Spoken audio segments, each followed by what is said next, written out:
cremosas, fala cremosos! Estamos aqui para mais uma discussão filosófica.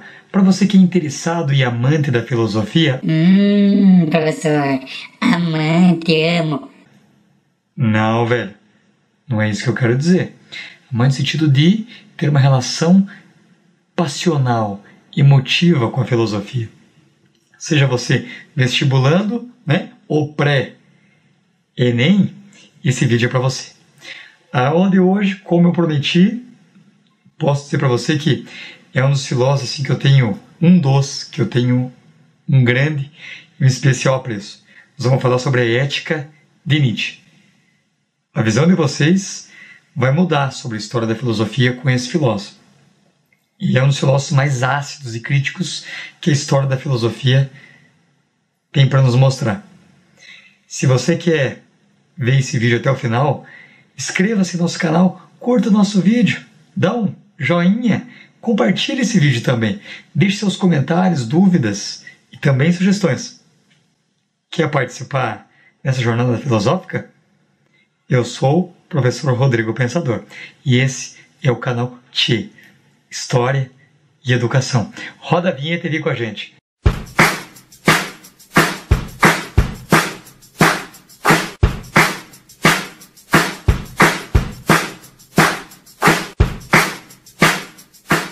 Então, meu lindo, minha linda, como eu estava dizendo agora há pouco, nós vamos falar agora sobre a ética em Nietzsche. Como devemos viver? Essa é uma pergunta que todos os filósofos sobre a ética se debruçaram. Para o Nietzsche, para a gente viver, a gente tem que destruir toda a ética que nos precedeu, que nos antecedeu. O Nietzsche tem uma frase muito ácida que diz que a filosofia acaba com Sócrates.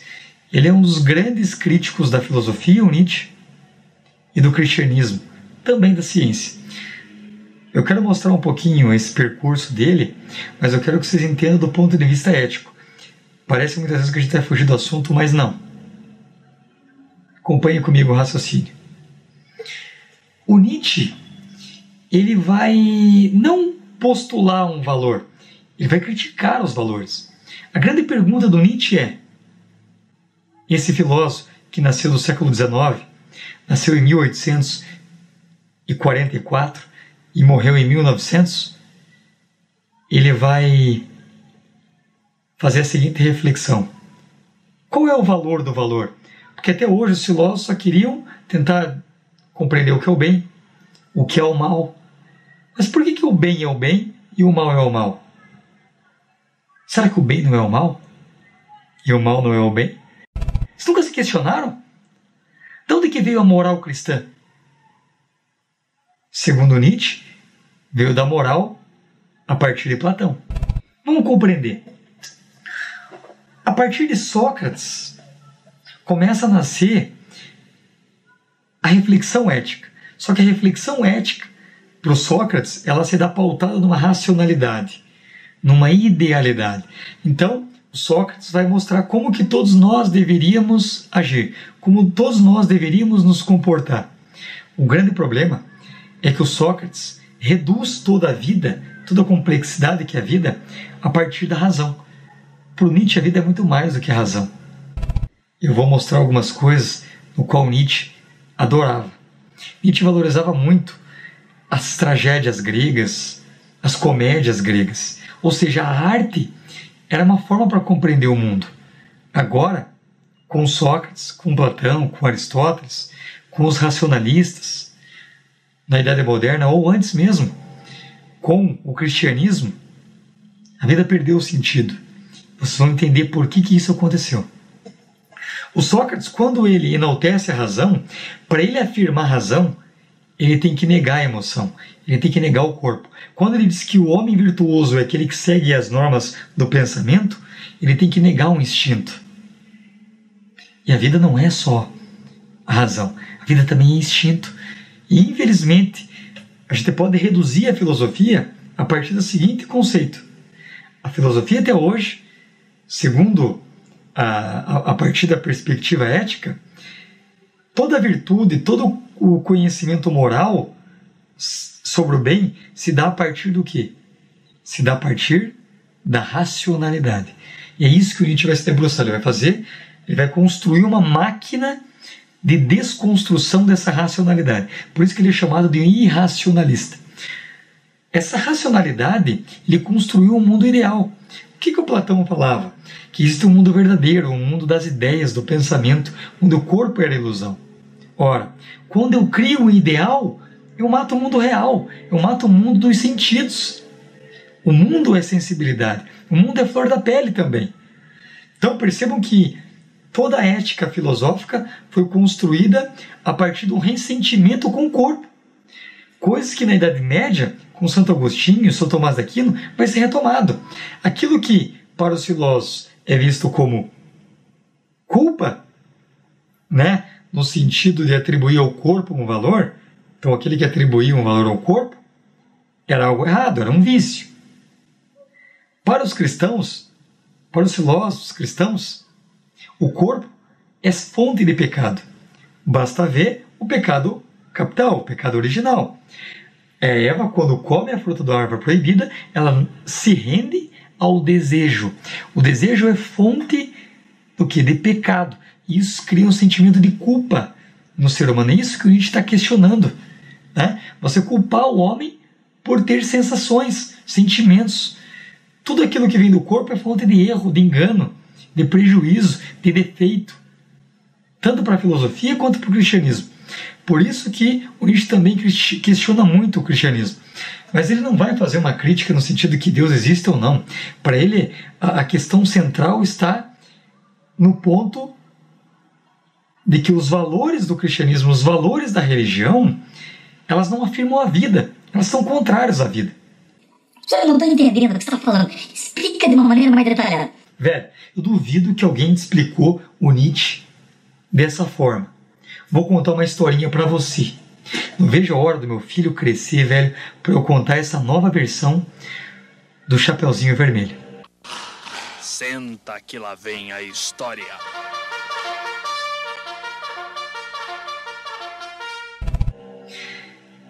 Era uma vez Chapeuzinho Vermelho. Pera. Você não vai contar? Vou, só que eu vou contar uma outra versão, como se o Nietzsche estivesse contando. Não, eu não entendi, mas estou compreendendo. Pro Nietzsche, tudo que pro cristianismo é bom, para ele é ruim. Tudo que pro cristianismo é ruim, para ele é bom.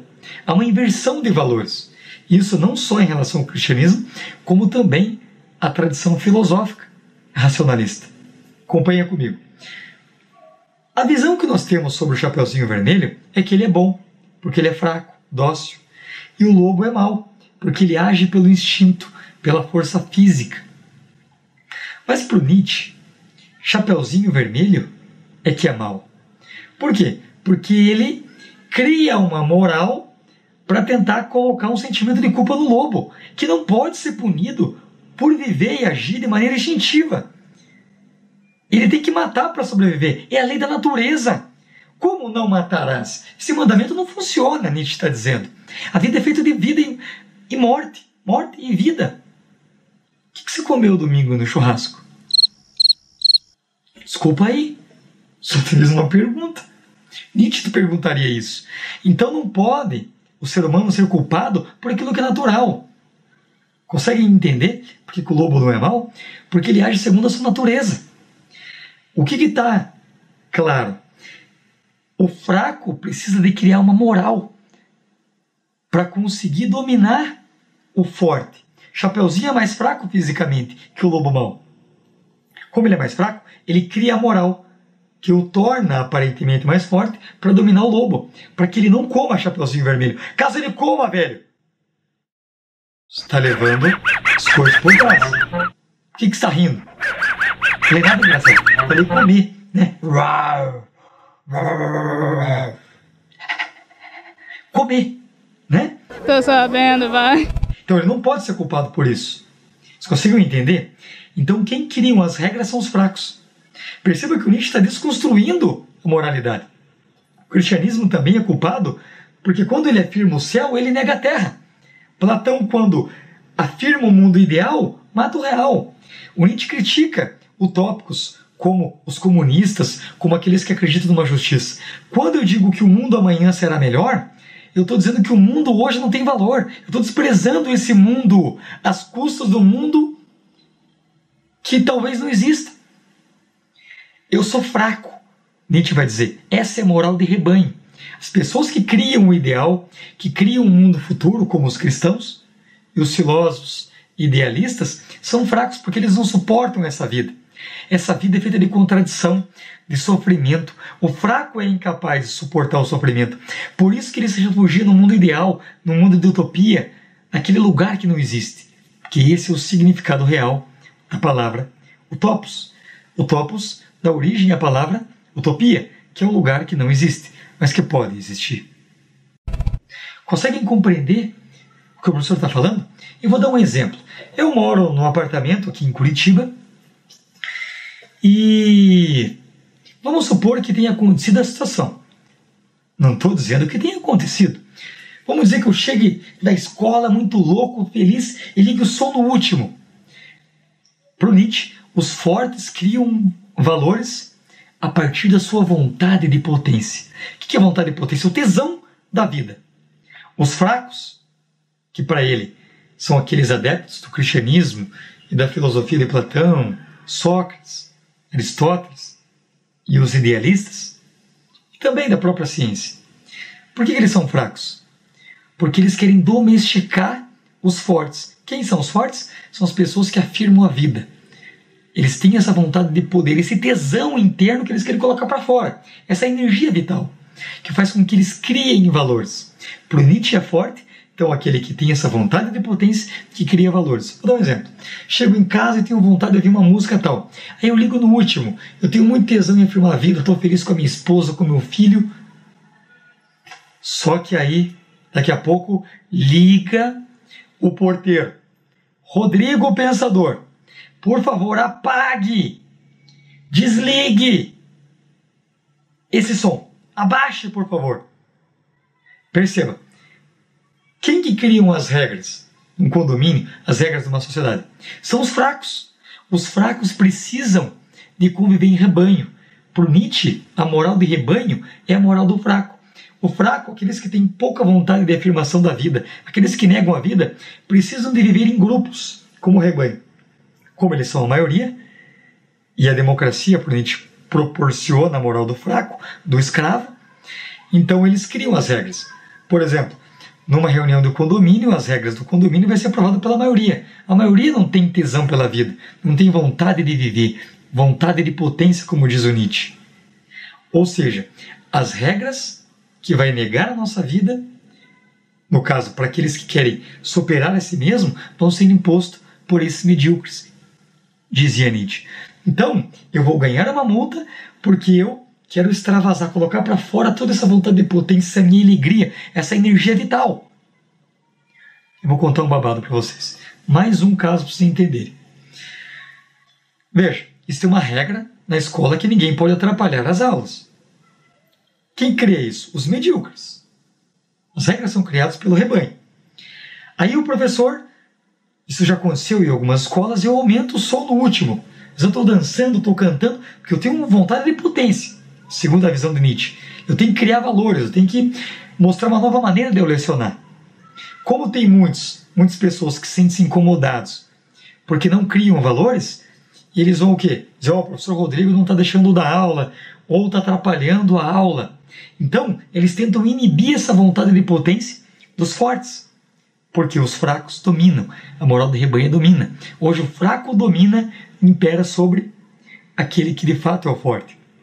Nietzsche vai dizer que o verdadeiro papel da ética é criar valores. Nós não podemos apenas seguir aquilo que é visto como bom ou como ruim. Nós temos que transvalorar os valores. E esse é o papel daquilo que o Nietzsche chama de super-homem, ou além do homem. Dependendo daquilo que você faz, professor, eu quero ser um engenheiro, crie valor. Seja um engenheiro de uma maneira diferente, onde ninguém conseguiu criar essa nova forma de você ser aquilo que você quer ser. Então, para a gente conseguir criar valores, eu preciso me libertar dessa razão opressora, dessa moral opressora e do cristianismo que também oprime. Só que, por Nietzsche, o cristianismo é apenas o platonismo para os pobres. A gente não pode deixar de entender que o cristianismo é o quê? Foi batizado, né? Foi reinterpretado, foi criada a teoria, então, teológica do cristianismo a partir das releituras, sobretudo de Platão. Tranquilo? Deu para entender, então, o que é o forte, o que é o fraco? O forte afirma a vida, valoriza a arte, interpreta o mundo de várias formas. O fraco é aquele que usa a sua razão, que quer achar que o mundo é redondinho, o mundo existe apenas uma verdade, quer impor para os outros um padrão, como se todos fossem bonequinhos. Você aprendeu hoje a ética em Nietzsche. Eu sou o professor Rodrigo Pensador e esse é o canal TI, História e Educação. Curta, assina o nosso canal, comente, coloque em críticas, sugestões para os próximos vídeos. O próximo vídeo vai ser maravilhoso. Também não vou dizer qual vai ser o tema, mas você vai mudar a tua maneira de entender e compreender o mundo. Espero eu ter tornado, a partir da democratização do conhecimento, você um aluno melhor, um ser humano melhor, porque filosofia é para a vida, não é só para o Enem, não é só para o vestibular. Um abraço, do fundo do meu coração. Esse canal é para você, é por você e para mais ninguém.